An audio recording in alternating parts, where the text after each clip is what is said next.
And all right, it's 8 here on the East Coast, everyone. As always, we'll get our call started on time. So everyone's now on mute, but when the time comes for questions or comments, I'll tell you how to request unmuting, and I can call on you. My name is Azer Cole. I'm the State Campaigns Manager for American Promise, and welcome to the year's very first American Promise Association National Call. This is a call that's going to happen on the second Monday at this time of each month.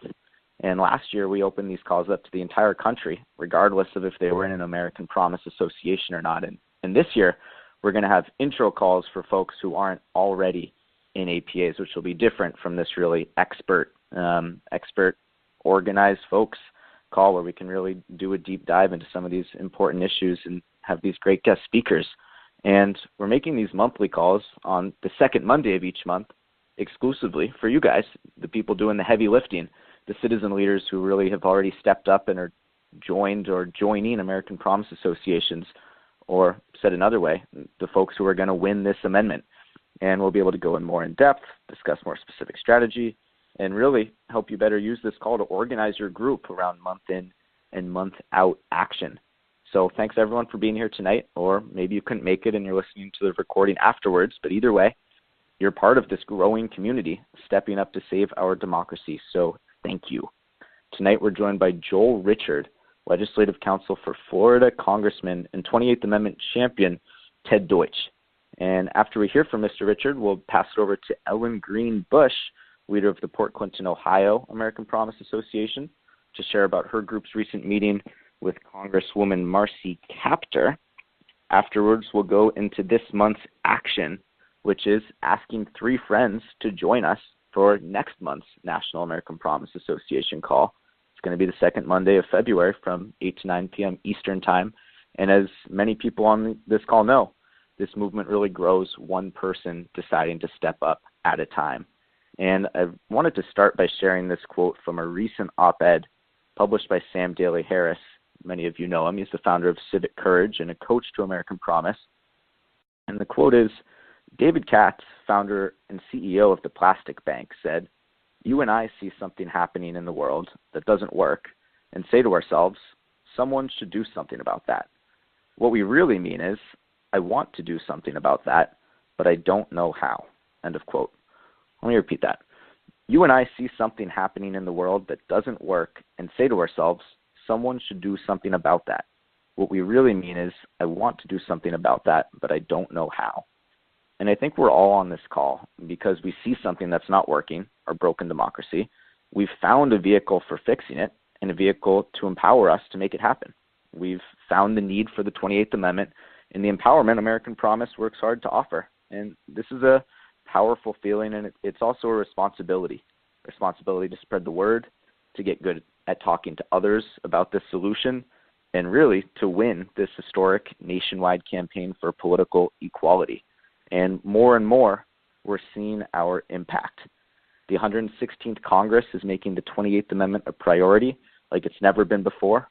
Florida Congressman and longtime 28th Amendment champion Ted Deutch is a lead sponsor on HJR 2, a 28th Amendment proposal to get big money out of politics. And today, we're joined by Joel Richard, Legislative Counsel for Representative Deutch, to give an insider's look on the 28th Amendment from the halls of Washington. And Joel, I'm about to pass it over to you, but before I do, I just wanted to give you an idea of the kind of people on this call. You're talking to people like Ellen Greene Bush, who started Ohio's first American Promise Association at the end of 2017, and since has been instrumental in getting groups in Columbus and Cincinnati, many of those people on the call today, off the ground, and really is a perfect example of one person's ability to lift up others by leading by example. The whole state of Ohio is fired up, and it's really been thrilling to be a part of along the way. You're talking to people like Heather Santos, who stepped up to lead the Long Valley, New Jersey APA after the Montclair group, not far away, got too big and became 2 groups. They've been successful in developing a relationship with newly elected Congressman Tom Malinowski, and he's signed the American Promise Candidate Pledge, promising to use his office to advance 28th Amendment proposals by co-sponsoring bills just like HJR 2. So that's an idea of the kind of people you're talking to. And everyone, as Joel's talking here, be thinking of questions, and you can press 1 on your keypad to raise your hand, and I'll be sure to call on you during Q&A. So Joel, with that, it's my pleasure to turn it over to you. Thanks for being here. Hey there, can everybody hear me? Loud and clear, yeah. Right. Okay, great. So I think my phone cut out there just before you kicked it over to me. But I'm so happy to be here with you all. American Promise is doing amazing work, I know, all over the country. I know Jeff has been a leading voice in states around the country who have passed resolutions to call for an amendment, and we value his work. And last summer, I do want to call out Jeff and Ben for coming to Washington and connecting the money in politics issue with the gun violence issue. And we had some students from Marjorie Stoneman Douglas High School join a panel in Washington and sort of lend their voices to the desperate need to get money out of politics to make sure that Congress is responsive to the people and not to corporations who might be funding campaigns, either through contributions or their limitless independent expenditures. So thank you all for joining us. I think I want to start with where things are in the 116th Congress. We started out with the first legislative action that the new Democratic majority took, introducing H.R. 1, which is a sweeping anti-corruption and democracy reform bill that includes, a slate of legislative proposals to make it easier to vote, to get money out of politics, and to hold elected officials and the executive branch and Congress to a higher ethical standard. That work is part of a long process that was organized under the Democratic Caucus, a democracy reform task force that I think dates back to even before my boss joined Congress. It was initially headed up by John Larson of Connecticut and then passed over to John Sarbanes of Maryland over the last couple of years, and is our first order of business. The 28th Amendment could not be included in H.R. 1 just for sort of procedural reasons, the higher bar for passage of a constitutional amendment. So it will sort of be included in that work as H.J. Res. 2. And there is some language in H.R. 1 that highlights the amendment, the troubling decisions that we've seen from the Supreme Court, the damaging impact that they've had, and then the call from individuals and states and local governments around the country for an amendment. And then we include some of the language from the Democracy for All Amendment. And so that's sort of the culmination of this work. But really, like I said, this started a long time ago in the form of this task force. At the time when we really got started, I guess I should start with my boss's first election was a special election. It was the first election after the Citizens United decision. And we did see, I mean, I wasn't part of his team at the time, but there was an immediate change in the way outside groups interacted in these races. And you had sort of these unaccountable, there's a lot of negative ads and just an onslaught of money around the country. And so one of his first priorities was getting money out of politics when he came to Congress. And he was not alone. There were, I think, 16 different amendment proposals at the time from members around the country, including Representative Castor, who was mentioned earlier from Ohio, and Mr. McGovern and Donna Edwards from Maryland. So through the process of the task force, we sort of realized that it would be stronger to speak with one voice than with a sort of fractured proposal, and we knew that the sort of the language of the amendment was going to be something that needed to be very thoughtful and have a lot of input from a lot of different groups. So we wanted to put our efforts together on the inside, on Capitol Hill, and then the advocacy organizations, advocacy community, democracy reform community off the Hill, including American Promise, sort of came together to support that effort off the Hill as well, and sort of consolidating everything sort of in one voice. So that's been a very important part of our work. And now we have, so last Congress, we had 140 co-sponsors in the House on the Democracy for All Amendment. We've gotten started with about 50, I think, so far on HJRES 2, and always welcome more. On that issue of bipartisanship, my boss likes to say that getting money out of politics is only a partisan issue in Washington. You go out to districts around the country, folks don't like nonstop ads. They don't like feeling like they're disconnected from their elected representatives. They don't like feeling like these elections are bought and paid for.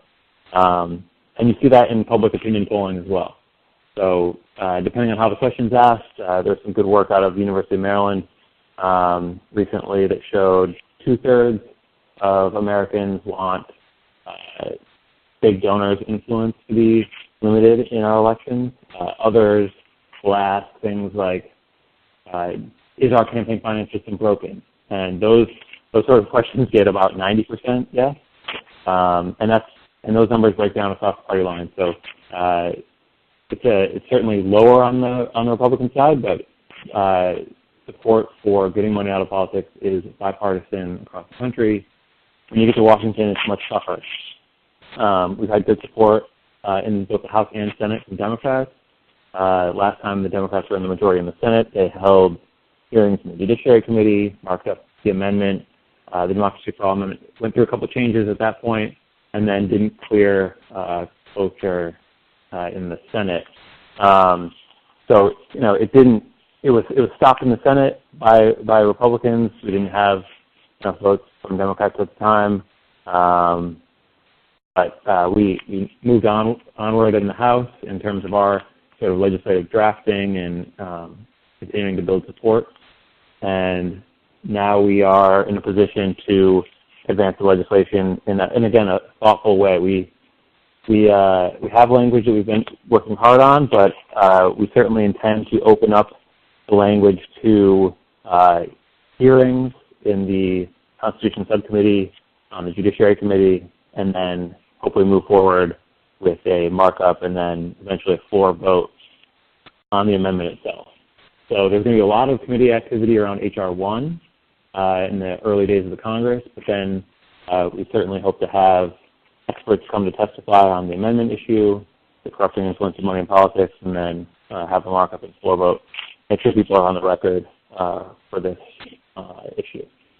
So that's where things stand now, and I don't know if you have other questions that I can go a little further into, but that's where things are at right now.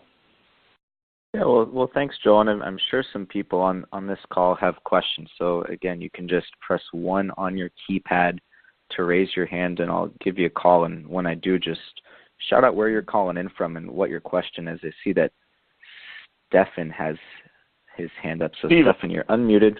Stephen, excuse me, where are you calling in from, and what's your question? Falls Church, Virginia.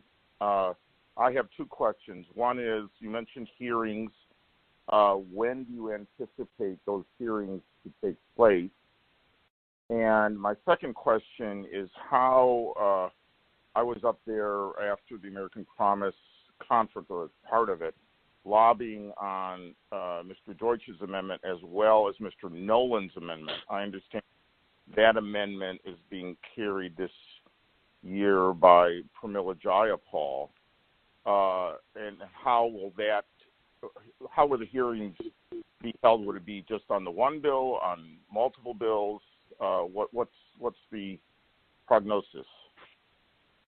Sure. So we do not have a Judiciary Committee yet. They're going through the sort of steering and policy organization of the committee. So some members have their committee assignments. I think so. For example, Mr. Raskin, I believe, received a Ways and Means assignment. I'm not sure if he'll get a waiver to stay on Judiciary. There's a lot of things up in the air in terms of just committee organization. That work should be settled soon, and then we can proceed with sort of the agenda of the committee once we have the full slate of members and all of that, and the subcommittees all kind of organized and have their rules in place and all that. So there's some sort of like housekeeping that needs to happen early in the Congress. We don't have firm dates on hearings at this point. So my boss will be certainly advocating for them to happen in this first year of the Congress. but like I said, in terms of the sort of legislative workload of the committee, I think the caucus is really all in on H.R. 1. There's a good number of the bills in H.R. 1 that have been referred to the Judiciary Committee. So that work will need to happen first, I believe. And then at one point we had hoped for hearings to be around the anniversary of the amendment, or of the Citizens United decision, which is next week. And that will not hold. I mean, I think we had a sort of an aggressive view of the timeline, but it seems like, there is enough housekeeping that got in the way of that. So we'll certainly let American Promise know when we are gearing up for those hearings and loop you all in so you can be part of that. Now on the various other amendment proposals, now I know Mr. Nolan and now Mr. Jayapal will take various views on the exact text.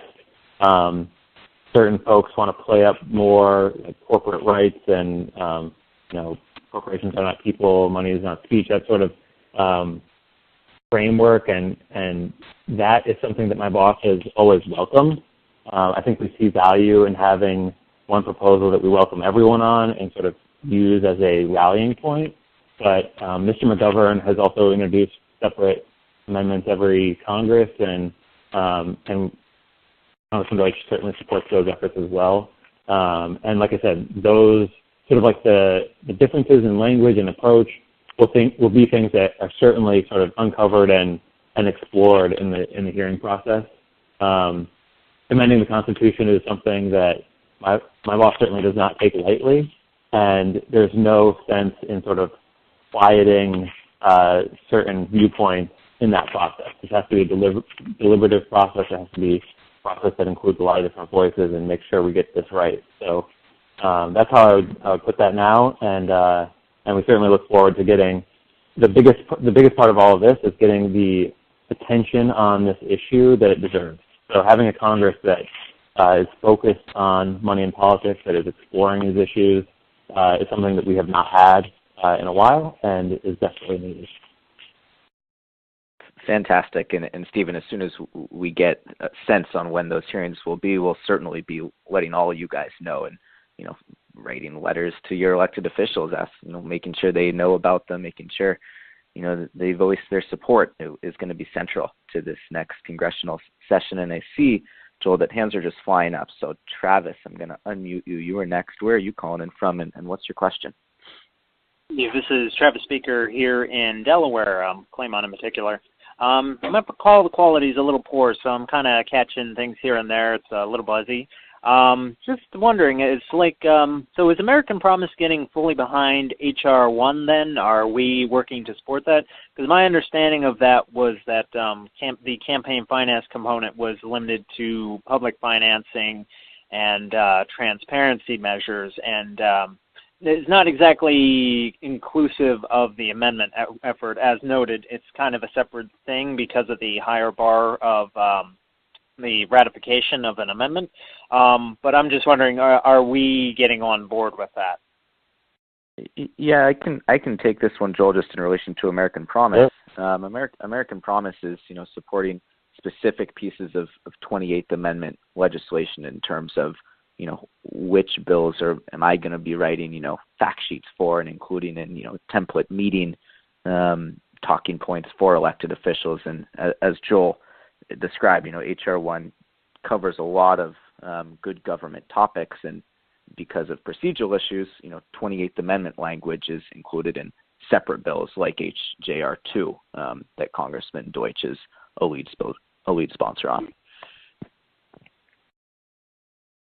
Yeah, and I can say from the congressman's perspective, it was disappointing that all of this work that led to H.R. 1 came out of a particular task force that we've all been working on together, and it's certainly disappointing that the amendment could not be included in H.R. 1 as this major piece of like once in a generation reforms that was getting a lot of attention, and we've all seen the sort of national op-ed circuit kind of light up with this, and disappointing that the amendment doesn't get included in that in particular, but that's kind of our job, is to make sure that when we talk about these issues, when we talk about H.R. 1, we talk about the importance of amending the Constitution, And the 28th Amendment, it's going to be a much harder.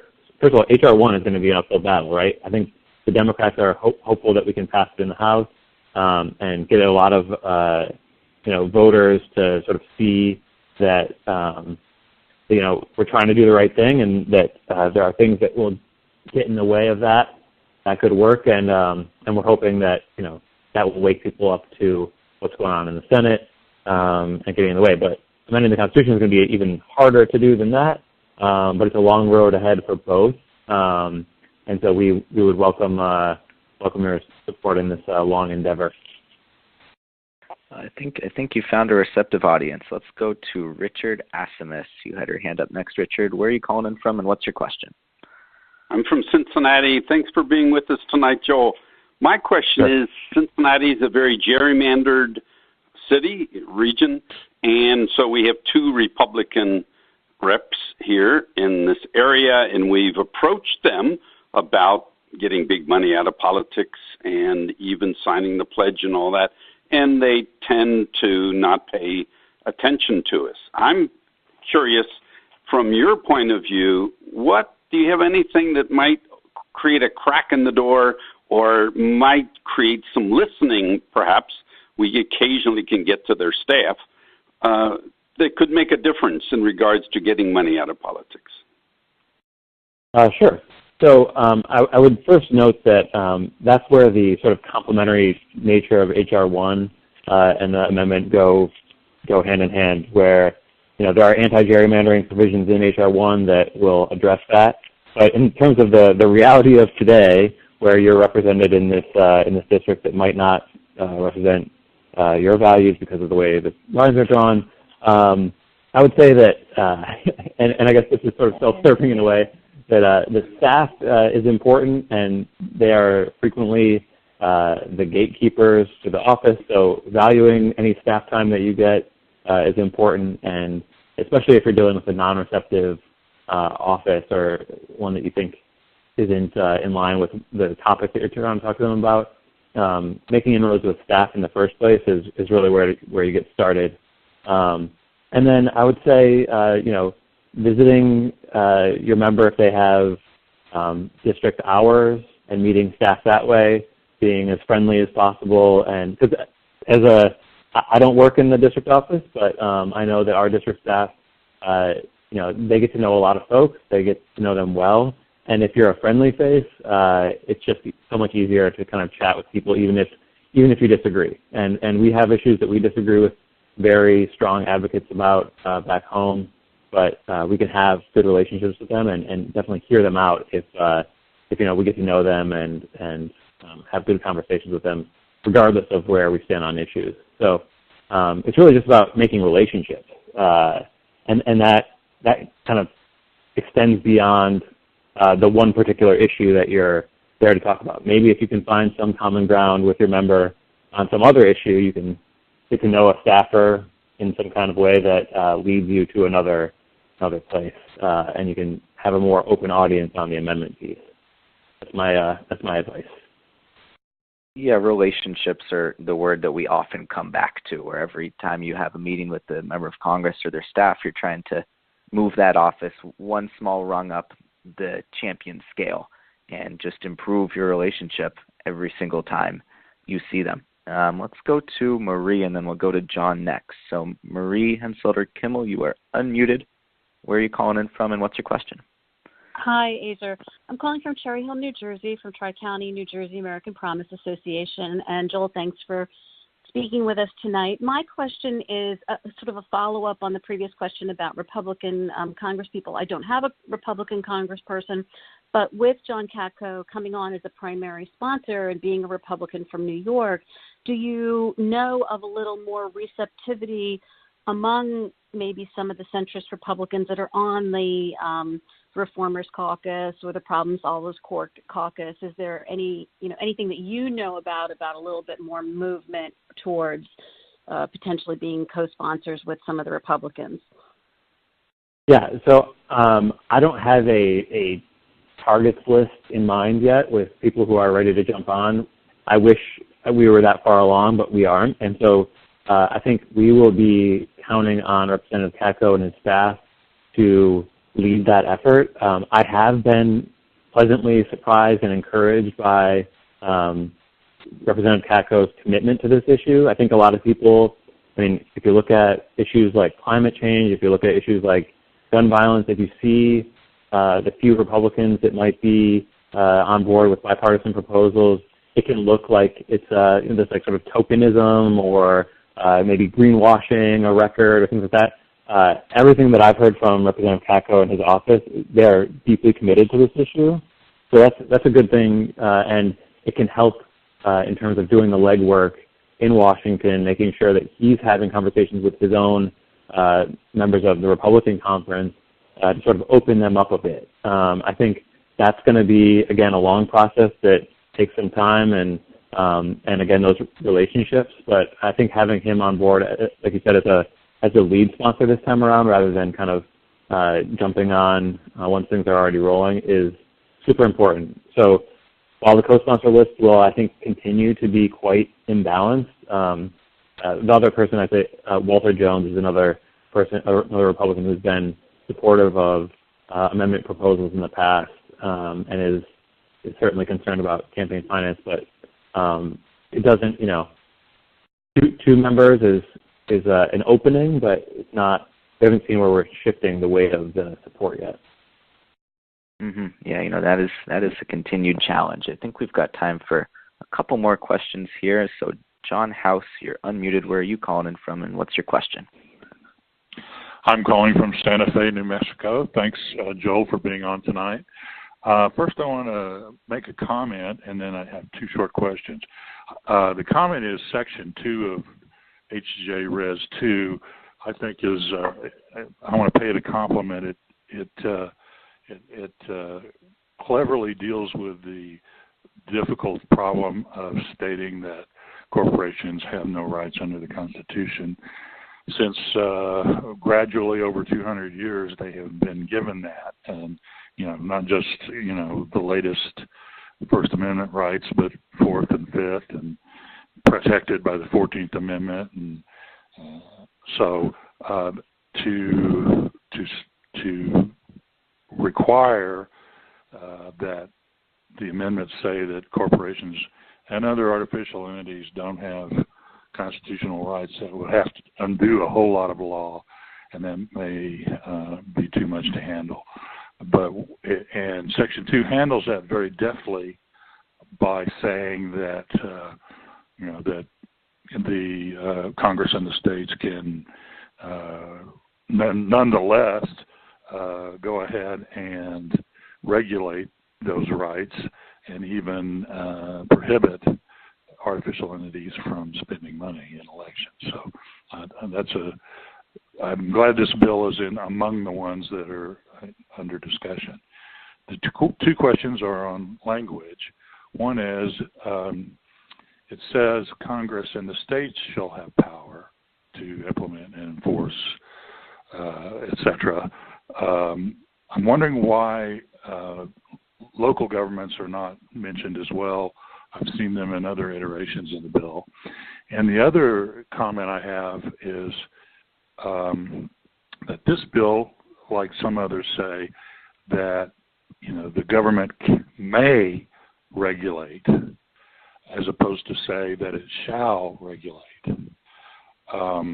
We of course all know that the history shows us that Congress has been reluctant to regulate itself and usually passes campaign finance reform bills only after there's been great scandals. So just saying that Congress can do it is no guarantee that it will do it. So I'm just wondering if you'd like to speak to the reasons why the language is as it is, as opposed to the other formulations I suggested. Well, thanks so much for your comment and good questions on the language. I think it's true that we've seen some local municipalities, local elections, ballot measures that are at the county level, things like that, that have been sort of infiltrated by this unlimited spending or funding from foreign sources. I know that's another gap in the federal campaign finance law that already exists. I think based on my conversations with folks on this language is that this language would not, if it opened up the new powers to Congress and the states, that it would not be viewed as limiting, like it would not stop there and limit local municipalities as well. But it's a point worth noting, and we will sort of run that through our sort of network of folks who have weighed in on this before. I don't recall specifically looking at that, but we will certainly take a look with your question. And then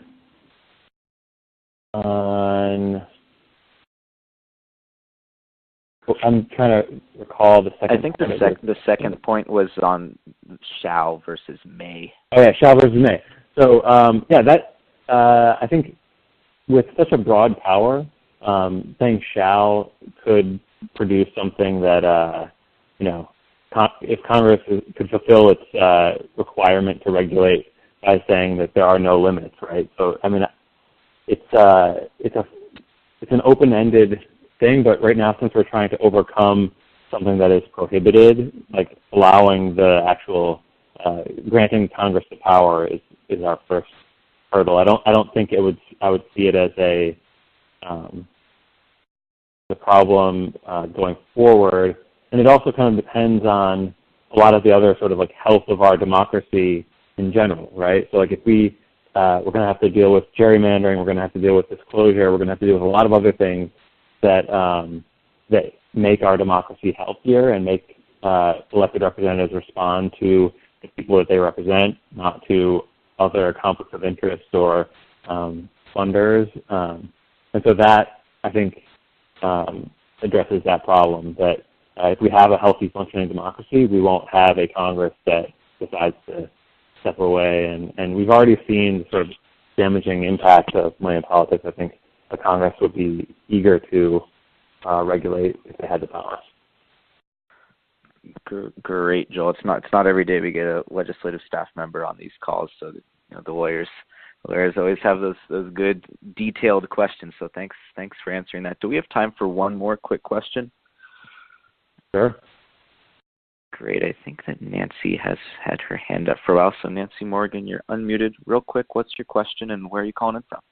Hi, I'm calling in from Virginia, and I have two questions. And first of all, I was noticing that HR 1 has 223 sponsors, and HJR 2 has 46. So I'm just wondering, first of all, do you think it's really realistic that given that you need 2/3 of the Congress to support this, that this could become law? I mean, a lot of us are worried about the Article 5 issue.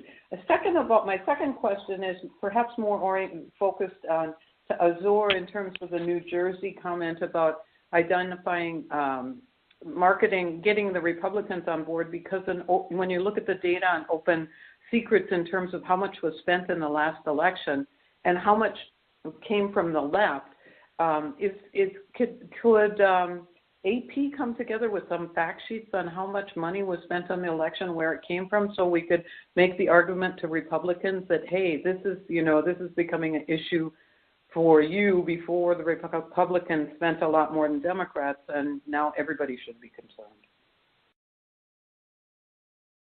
Mm-hmm. So I can start with the. Go ahead. Oh, after you, Joe. Sure. I'll just start with can this become law?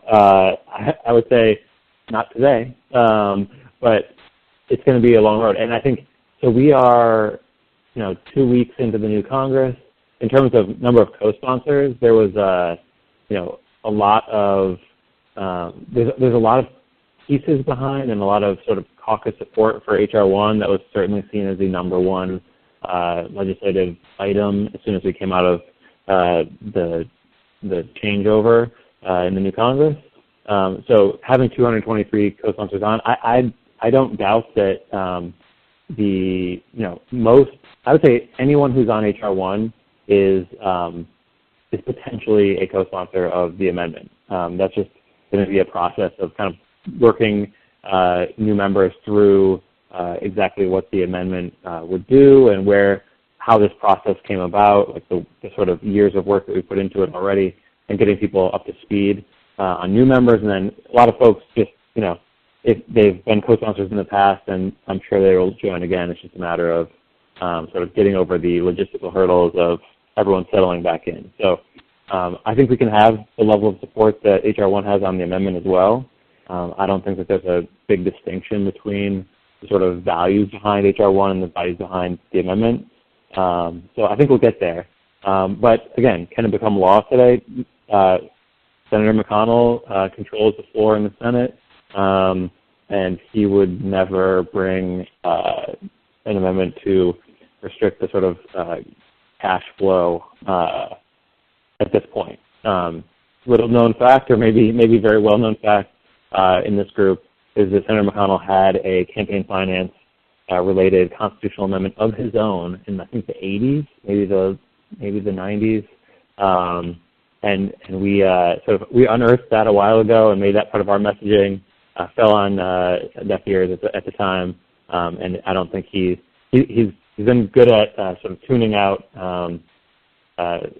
even well-reasoned arguments, especially on this issue. Sort of led the charge on some of the other more recent Supreme Court cases that have brought even more money into our politics. So I think we have a long way to go. We have a Senate to work on, and we will continue building support in the House, and then sort of using the new Democratic majority in the House to, like I said, hold hearings, bring attention on this issue. I think it's a much more bipartisan issue than it gets credit for, and we feel that in districts around the country. And so that's what we're going to highlight and keep working on. Great. And Nancy, to the second part of your question, the answer is yes. We'll continue to put out sort of fact sheets on how this is not only a problem for one party, but the donors are contributing to both major parties. And Joel, just a huge thank you for being here today, and a thank you from all of us to the office and to the Congressman Deutch, for his leadership on this. Really, thanks for being here. Yeah, I will pass it along to Congressman Deutch, and this has been a lot of fun. I know a lot of you will be visiting Washington at one time or another, so stop by, say hello, and best of luck. Great. Thank you. We certainly will. Great. So I just want to reiterate to everyone how excited I am for this year. We're going to keep getting dynamic guest speakers like Joel, and I just want to quantify that excitement, or at least try to. In 2017, APAs had 26 media pieces published, and in 2018, APAs had 106 media pieces published, and already in the first 2 weeks of 2019, there have been 9, and we're trying to continue to ramp up these numbers, and all signs point to that trend being a good one. Similarly, in 2017, APAs had 17 meetings with elected officials or staff. In 2018, we had 137. The first 2 weeks of 2019, there's already been 4, and that number continues to grow. And just a reminder that we want to make sure we know about these meetings and media pieces published. So whenever you have a meeting with an elected official or a media piece published, go to AmericanPromise.net, the website, and at the top of the page, you'll see the Resources tab. And this has been recently moved, but there's a Resources tab, and this will take you to the reporting forms. And it's also the new home of the American Promise Association Resource Library, which, as many of you know, is a helpful tool for you and your group. And I'm now just thrilled to turn it over to Ellen Greene Bush, the leader of the Port Clinton APA, to quickly share about her group's recent meeting with Congresswoman Marcy Kaptur. Hey, Ellen, thanks for being here. Everybody on the call.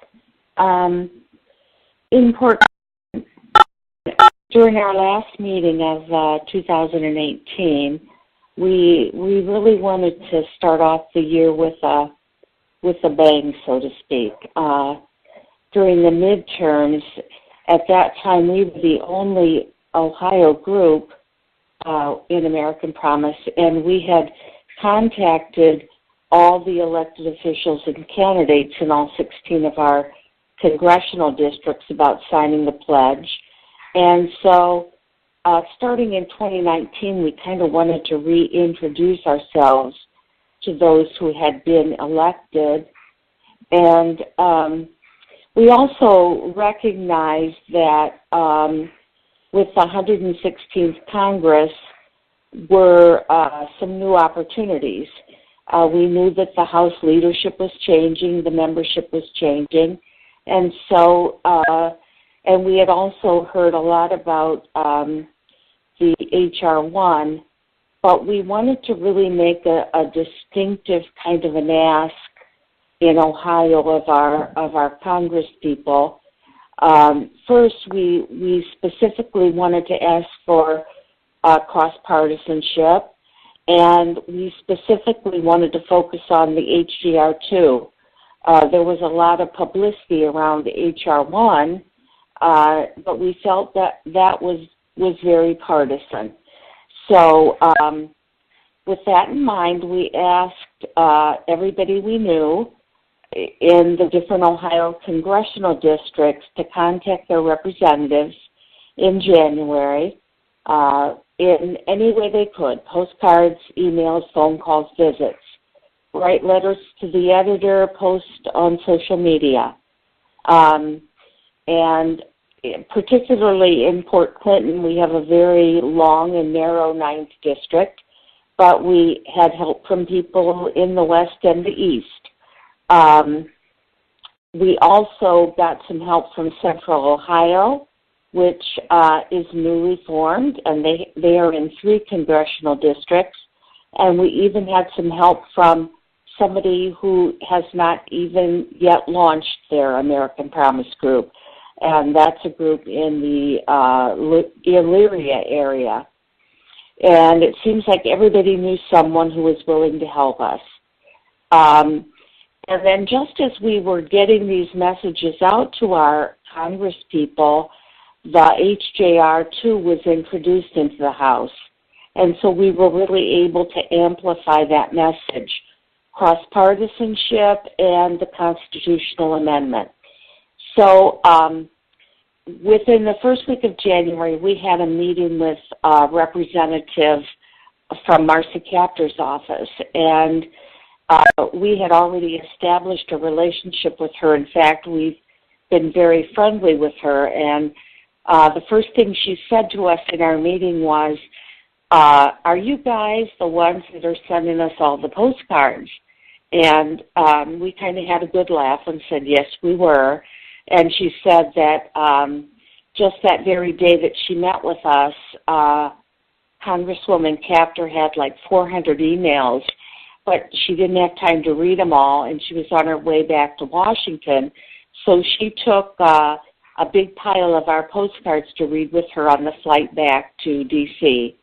So we were really, happy that she had something really, sort of concrete in her hands, and they were actually very colorful, nice-looking postcards that she could read about HDR 2 and the cross-partisanship message. So what did we learn from that? Well, we learned that we need to, we think it's really important to have a specific strategy, and from that strategy have particularly some particular tactics.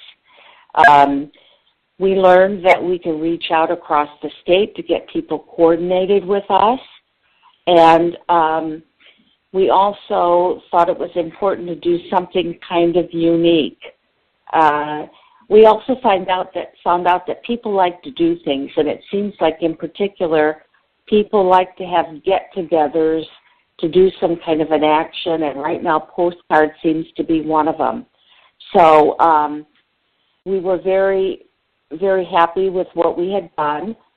We also had some help from the Central Ohio group, and they had gotten some messages out to their representatives, some letters to the editor and a meeting, and we also had one of our members who's in a different congressional district have a meeting with a rep from Jim Jordan and got the message out to him. So we felt like we started out 2019 in the way that we really wanted to, which was to highlight to our congresspeople a unique message, cross-partisanship, and that particular HJR2, which is the constitutional amendment.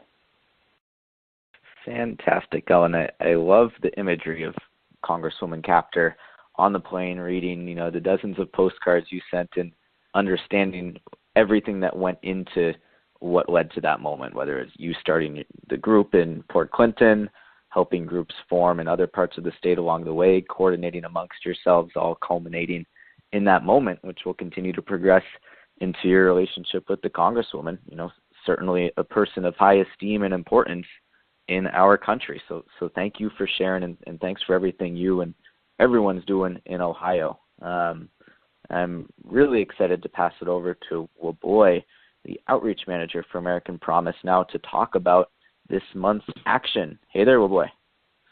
Hey, Azer, and hello, everybody. So 2019 is really about two things. Expanding, so starting new APAs across the country to welcome into this community that we've built, and strengthening the power of our existing groups. So this month's action is going to focus on how to expand and strengthen your APA by practicing how you would invite a friend to next month's conference call, which is going to be February 11th at 8 p.m. So I'm going to ask for a volunteer to press the number 2 on your keypad to join me in this role play. So in this role play, you're going to play yourself, an APA leader, and I'll play the friend that you want to invite. Now, an ideal person to invite to the next call is someone that you know cares about getting money out of politics, but doesn't really know how they can make a difference. Maybe you've had a conversation with that friend about state politics, and they've expressed the state of politics, and they've expressed concern as to what to do.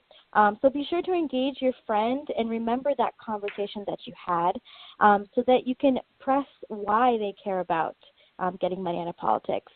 And then also be sure to briefly tell them about your experience in your APA. And of course, don't forget to invite them to next month's conference call, and make sure you let them know how participating in the call might share some light onto how they can make a difference in this fundamental problem.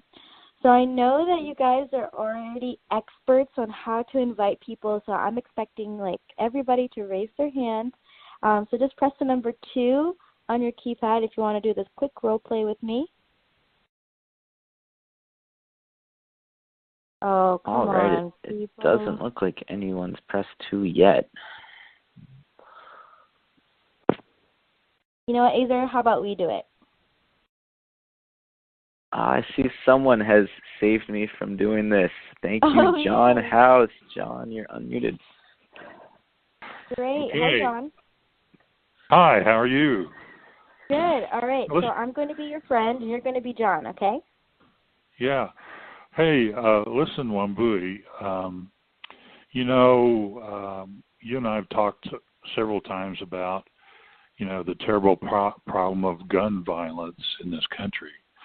And, you understand that the reason we have that, even though approximately 98% of the citizens of this country believe in some form of reasonable gun regulation, is exactly the cause of big money in politics, specifically the NRA. So one way to, a very good way to help eliminate the problem we had with not being able to reform gun laws in this country is to help get big money out of politics. And, I'm working with American Promise, and that's our goal. So I think, you'd really like to take a look at this organization and join us and, come to our meetings and be on conversations. You know what, John? That actually sounds like a really great idea. When's the next time that I can get involved? Well, we'll have a meeting in 2 weeks, and then in February, I'm sorry, I can't remember the date. There's going to be a citizens leader call that you can participate in. It's a national national phone conference, and if you're interested, I can give you the information on how to participate in that call. That was really, really great, John. Thank you so much for participating. You've let everybody else off the hook, including Azer. But that was really, really great. Thank you so much for doing that. So how would you, what would you improve and what did you do really great on, do you think? I'm sorry, say that again. What do you think you did really great and what do you think you could improve on for next time?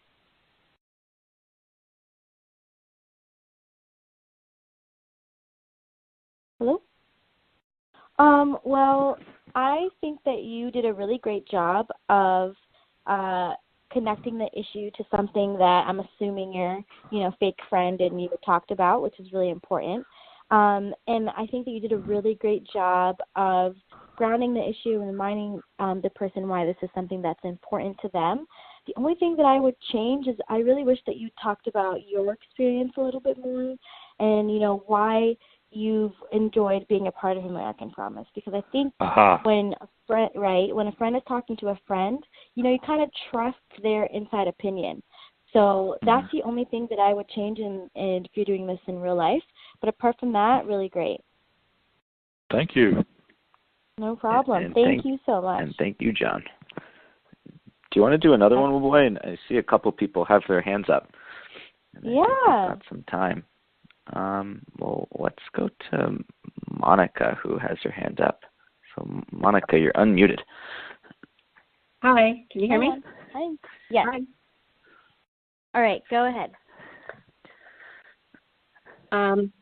Okay, so I have a friend who kind of considers himself an activist, although he hasn't gotten out to do anything. And his thing is that it's impossible to amend the Constitution. Mm-hmm. So, oh boy, how to start with him? I guess the way I would start is to tell him that it is not impossible to amend the Constitution. It's actually been done 27 times, 12 times in the 20th century. That this particular one, I'm sorry everybody has to hear this again. They've heard it from me so many times, but one of my favorite little stats is that this particular issue has more support than any other constitutional amendment except for the repeal of prohibition. So it is definitely doable. Maybe we could word that and say it's almost as popular as the repeal of prohibition was. And personally, what this group has done for me is that I came into this also thinking, oh my God, this is an impossible task. But seeing the structure and seeing how it's been put together, and it's based on previous groups that have been very successful up until money took over and started hurting them too. But seeing how it's very structured, and it's sort of, this is the path we're going. This is how we do it. We meet, we write, we bring the representatives up the championship scale. And just seeing that structure is there and that it's been tried before, it's worked before. People who are doing it have been through this before. Maybe not to the end of a constitutional amendment, but to the end of some very good legislation. And it just gives you this feeling that we can do this. Like Bill Moore said, we can do this if we all get together, keep bringing people in, including friends like you. We can do it. And that's probably the main thing that the group has made me feel. I love that, Monica. That was really, really great. So if I was your friend, I would definitely come to your next meeting. So what would you do better, and what do you think you did great on? I forgot to invite him. And, if you might be, if you're interested and you just want to hear, all the other people who are coming along this is February 11th. There's a national call, hour long, really very, doesn't take a lot of your time, and you should listen in and hear how many people are involved in this. That was really, really great. That's the only thing that I was going to say. What I really liked about what you did is that you knew that your friend was really incredulous about the fact that other people are even doing this work. And you made sure to remind them that they are and that this is an opportunity to hear from them. And that's really great. I think the only thing that I would also add is it sounds like your friend also, they just don't want to get they don't want to do something that doesn't seem fruitful. So a call is a really low ask. You don't have to leave your home. You can do it in your pajamas. Really great. So a low ask or a low commitment. Exactly. So that was really, really great. Thank you so much for participating. Great. Well, boy, we've got a couple more minutes, and people still have their hand up. You want to do one more? Sure, we can do one more. Well, let's go to Ted Knapke, whose hand is up. Ted, where are you calling in from? And maybe just tell LaVoya a sentence or two about the friend you'll ask her to play. I'm calling from Columbus, Ohio.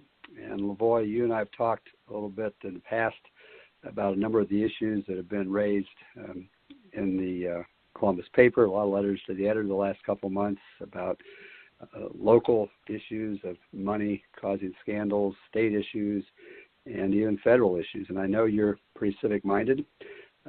My concern, the reason I've gotten involved in this group, American Promise, is I'm really concerned as a somewhat senior citizen. I'm very concerned about what's going to happen, whether it's the climate, medical care, drinking water, you name it. There are a plethora of different issues out there that can be distracting. But one fundamental issue that kind of ties to all of them, in my mind, is the role that money plays in affecting who gets elected, who gets reelected. Even though Congress is less than 20% approval rating, 90% of them get reelected because they have the money, and the money comes from sources that we don't always know, and then they're beholden to those benefactors. And my concern again is what's going to happen with our kids and our grandkids. And I know you're the kind of person who thinks along that line. I would urge you to get involved, be more than happy to give you the details. Our next meeting is on February the 7th. There's also a leader call that I learn a lot about this whole issue. I came into this 6 months ago knowing very little about how our government works. I've known about this problem for a long time, but I kind of sat in the sidelines, and I'm really glad that I've gotten involved. American Promise really has their act together, and I think you'd find that rather than being frustrated and worried about what's going to happen down the road, you'd see that we can really make a difference. That was really, really great, Ted. Thank you so much for inviting me, and again, I would absolutely come. So what would you think you would improve on, and what do you think you did well? Well, I was rushing. I guess what I would want to do is give you a chance to draw you into a conversation as opposed to just preaching to you. I was trying to be real quick, but I would want to give you an opportunity to confirm that, yes, I am concerned, I'm frustrated, those kinds of things, so that you had more of a buy-in than just, I suppose, just listening to me go on here for a couple minutes. That's okay. Well, I think I know that you would do that in person just for the purposes of this call. It's easier to kind of talk to me. I thought you did really, really great, and I loved how you kind of complimented me in a way that would perk my ears up in the beginning where you said I was civically minded and it's something that you know that I care about. You know, it makes me feel good that you know that that's my heart, and then you let me know how I can get involved. So that was really, really great. So thank you all for participating in this role play. Back to you, Azer.